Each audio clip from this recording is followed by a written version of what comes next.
Hello, welcome back to Retirement Clarity Radio. I am your host, Scott Newhouse. I'm really excited that you are with me today. Today, we're going to be talking about when not to do a Roth conversion. And I've got 5 reasons why we should not do Roth conversions. Now, before we get into the episode, let me talk a little bit about what a Roth conversion is, just in case someone's listening to the first time and they have never heard of that term before. A Roth conversion is essentially when you're going to take money in your tax-deferred accounts, like your traditional 401k or traditional IRA, and you're going to convert it, move it into a Roth type account, like a Roth IRA. And so essentially what you're doing is you're locking in the tax rates that we have right now, and whatever you convert, you have to pay ordinary income tax on. Then you take it from that tax deferred, let's say an IRA, and then you move it into that Roth IRA.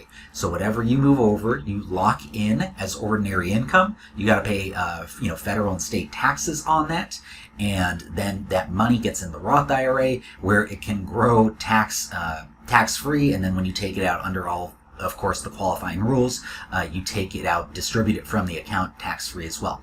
And the reason why people might want to do a Roth conversion is because they think their tax rates right now are low, and historically they are pretty low, and so they want to lock in the low tax rates we have right now, and they don't want to have to worry about potentially rising tax increases in the future. So you lock in the tax rates today, don't have to worry about tax rates rising in the future, because again, those Roth distributions that you're going to take in the future, you follow all the rules, you take it out tax-free.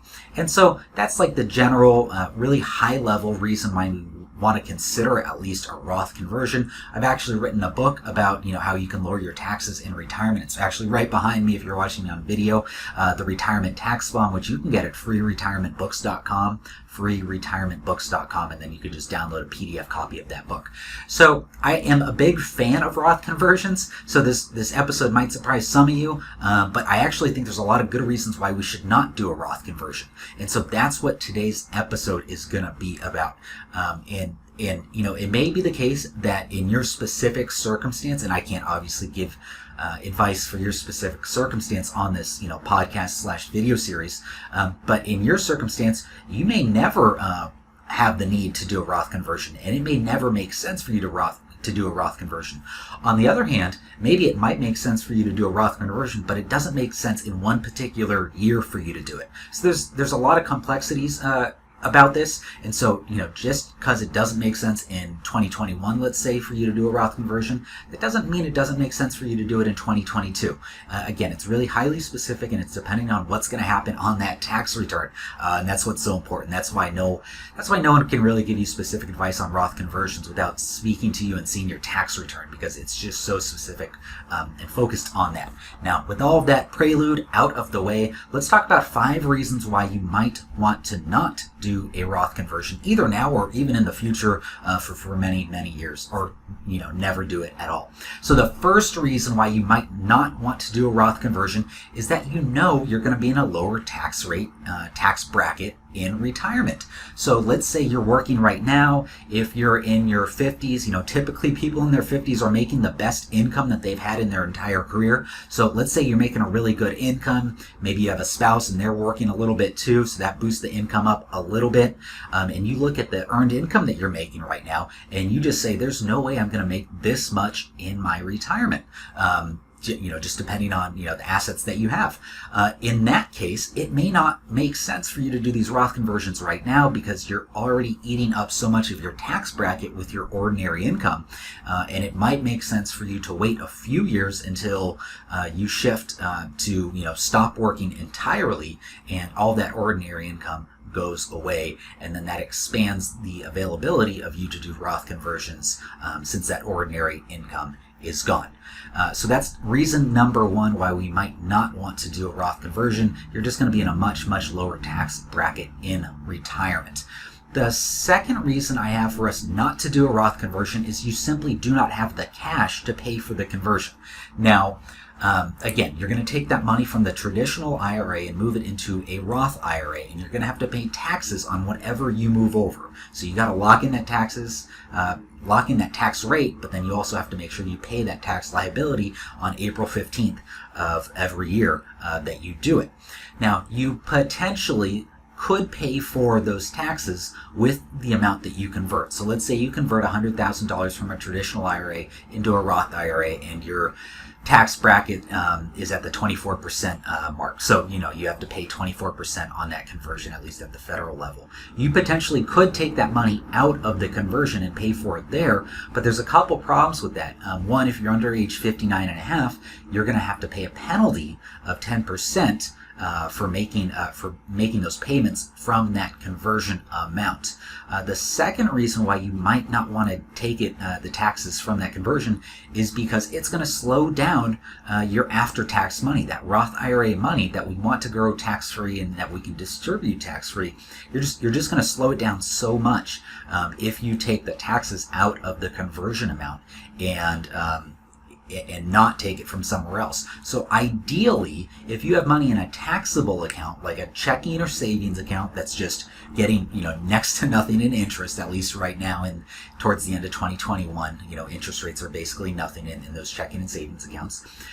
Or if you have extra money in some kind of brokerage account, some kind of investment account, a joint account that you have with your spouse, a sole account that you have, payable transfer on death type account, individual type account. If you have something like that with money that you could pay those conversions for, I would love for you to take that money from there. So if you don't have the money to pay cash for that conversion, it really may not make sense for you to do a Roth conversion in this particular tax year.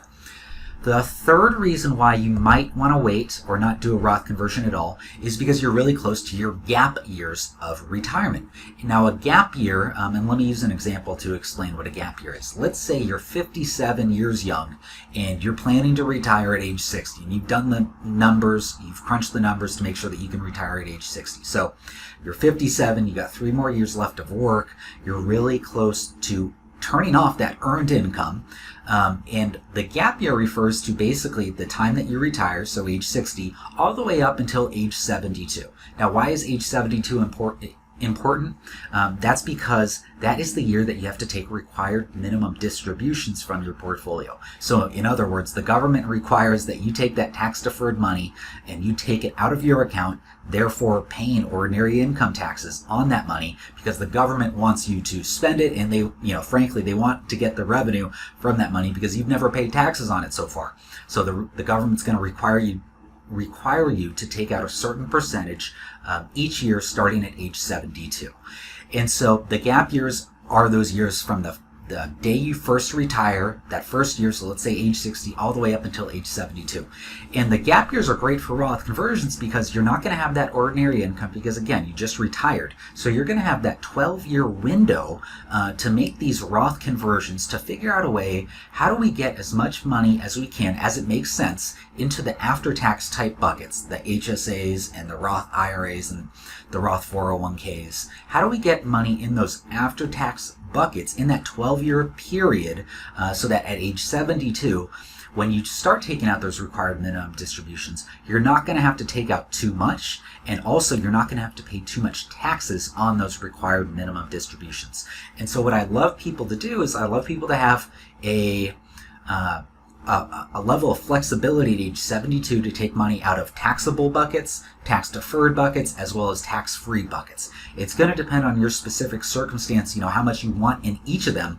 But ideally, we don't want to have all of our investable assets at age 72 in tax-deferred money, because then when you want money, you're just going to have to pay whatever ordinary income tax is then. And we have no idea what taxes will be in the future. I personally think they're going to rise. They're set to rise in 2026 by current law, and they could increase above that, which again, I've written about in my book.